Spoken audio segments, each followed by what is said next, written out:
आप सुबह से एजुकेशन और पॉपुलेशन वापस लेना चाहते हो। जनाब स्पीकर, जब पाकिस्तान पीपल्स पार्टी ने 18वीं तरमीम पास करवाया तो ये इसलिए एक तारीखी कामयाबी था कि हमने ना सिर्फ जमहूरियत को आगे लेके गए, वफाक को मजबूत बना दिया, सूबों को अपने इख्तियार दे दिया, माली वसाइल पे उनका सही दे दिया, मगर जो तमाम अलहदगी परस्त सियासी क़ुव्वतें और गैर सियासी क़ुव्वतें जो इस मुल्क में दहशतगर्दी फैला रहे हैं या अलहदगी परस्त सियासत कर रहे थे, हमने सब मिलके उस 18वीं तरमीम पे दस्तखत करके उनकी सियासत को दफन करवाया। हमने अलहदगी की सियासत का खात्मा किया था। और आज भी जब दोनों बॉर्डर से आप पे ये साजिशें पक रहे हैं, जब मुल्क के अंदर दहशतगर्दी हो रहा है, मैं हाथ जोड़ के वफाक से कहता हूं कि ऐसे काम ना करे जिसके अलहदगी प्लस को कुव्वत मिले, ऐसे काम ना करे जिससे आपको दुश्मनों को, आपके मुखालिफों को कोई कुव्वत मिले, कोई ताकत मिले। उनका कोई बहाना नहीं मिलना चाहिए। वो कहते हैं कि वो चाहते हैं एक अलग मुल्क, वो बलोचिस्तान से अलग मुल्क बनाएंगे, वो सिंध से अलग मुल्क बनाएंगे। इनको ये बहाने क्यों दे? हमने ये साबित कर दिया कि सिंध के फैसले कराची में होते हैं, बलोचिस्तान के फैसले क्वेटा में होते हैं, और यही वजह है कि उनकी सियासत दफन है और उनकी 100 जनरेशंस भी ना बलोचिस्तान को अलग कर सकते हैं, ना सिंध को, ना पख्तूनख्वा को। ये ख्वाब भी ये मुमकिन नहीं है।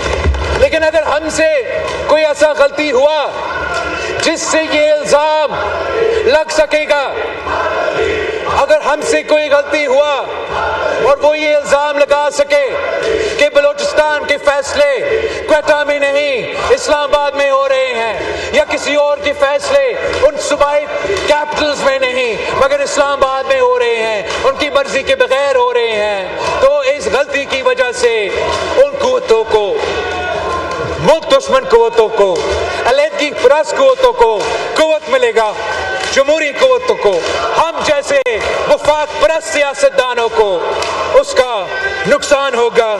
और यही वजह है कि पाकिस्तान पीपल्स पार्टी डेवोल्यूशन को रिवर्स करने के लिए तैयार नहीं है और NFC अवार्ड के तहफ़्फ़ुज़ को ख़त्म करने के लिए तैयार नहीं है। जनाब स्पीकर, आपके इस लेजिस्लेशन में जो जुडिशल कंपोनेंट था, आपने ये तजवीज़ दिया था कि जजेस को उनके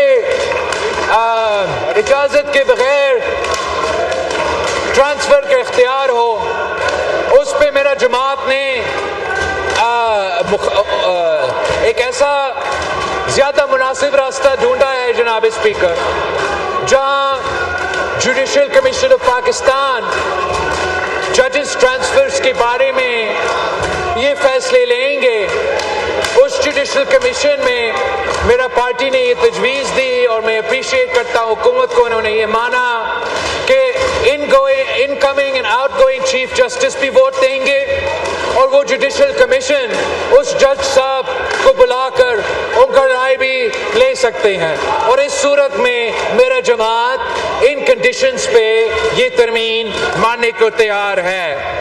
एक ये भी तजवीज़ था जनाब स्पीकर कि जो जज साहिबान रिकमेंड किए जाते हैं किसी ओहदा के लिए, अगर कोई उनमें से सुपरसीड हो तो वो ऑटोमेटिकली रिटायर होंगे। मेरा सियासी जमात के लिए ये हम इस शर्त के साथ नहीं दे सकते थे, और मैं हुकूमत का शुक्रगुजार हूँ कि किसी जज का अब फोर्स्ड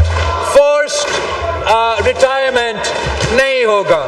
जनाब स्पीकर, जहाँ तक लोकल बॉडीज़ की बात है, मैं अपने दोस्तों का अप्रिशिएट करता हूँ कि वो लोकल बॉडीज़ को मज़ीद ताकत देना चाहते हैं।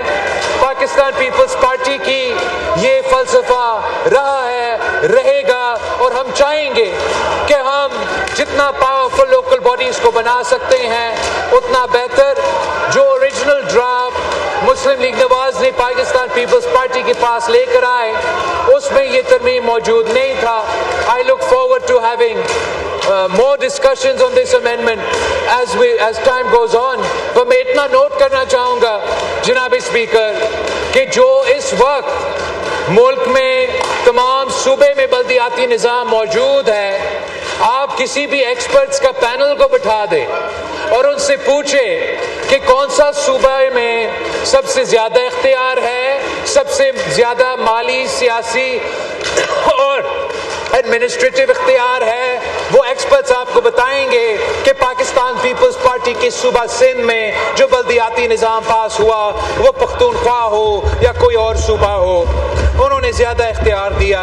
और हम अपना कानून को आईनी कवर क्यों नहीं देना चाहेंगे। जनूबी पंजाब का बात हुआ मेरे सामने आज। जनूबी पंजाब पे एक कंसेंसस ऑलरेडी मौजूद है। इस हाउस ने, सेनेट ने, सूबा असेंबलीज ने एक कंसेंसस बनाया। अगर उस कंसेंसस पे हम आगे बढ़ सकते हैं तो पाकिस्तान पीपल्स पार्टी बहुत खुश होगी। हुकूमत ने इलेक्शन कमीशन ऑफ पाकिस्तान के बारे में, इनका डेडलॉक तोड़ने के बारे में एक तजवीज़ सामने आया है। मैं हुकूमत को यकीन दहानी दिलाना चाहूँगा कि जबकि मेरी जमात चाहेगी कि हमारा इनपुट हो और जो आपने जुडिशल कमीशन का रिकमेंडेशन दिया उस पर मेरा पार्टी का एतराज़ात है, मगर मैं ये आपको आज से वज़ीर आज़म साहब को ये यकीन दहानी दिलाना चाहूँगा कि हम आपके साथ बैठेंगे। हम इलेक्शन कमीशन में जो भी डेडलॉक है अपॉइंटमेंट्स के सिलसिले में उसको जमहूरी अंदाज में तोड़ने का तरीका निकालेंगे और पाकिस्तान पीपल्स पार्टी इंशाअल्लाह ताला आपके साथ इस लेजिस्लेशन में, उस आईनी तरमीम में ज़रूर साथ देगी। आखिर जनाब स्पीकर, मैं हुकूमत से रिक्वेस्ट करना चाहूँगा कि ये हाउस, ये सियासी जमातें आपकी ताकत है। हम और ये इस असेंबली जो आपको ताकत दिलवाता है उसका एहसास करे, हमें इस्तेमाल करे, इस हाउस को इस्तेमाल करे। जो लेजिस्लेशन इन कमिटीज़ के थ्रू गुजर के, इन सियासी जमातों के इनपुट लेके आपके पास आएगा वो आपके लिए बेहतर होगा, मुल्क के लिए बेहतर होगा। जो आईनी तरमीम इस प्रोसेस के थ्रू आएगा उस तरमीम को कुव्वत मिलेगा, आपको वो कुव्वत मिलेगा। और मैं रिक्वेस्ट करूँगा कि आगे जाके ना कोई आईनी तरमीम, ना कोई लेजिस्लेशन सरप्राइज के तौर पे सामने आना चाहिए। अब तफसीली सिला मशवरा के साथ, खास तौर पे पाकिस्तान पीपल्स पार्टी की लीडरशिप और मुस्लिम लीग नवाज की लीडरशिप के साथ होना चाहिए। आप सबका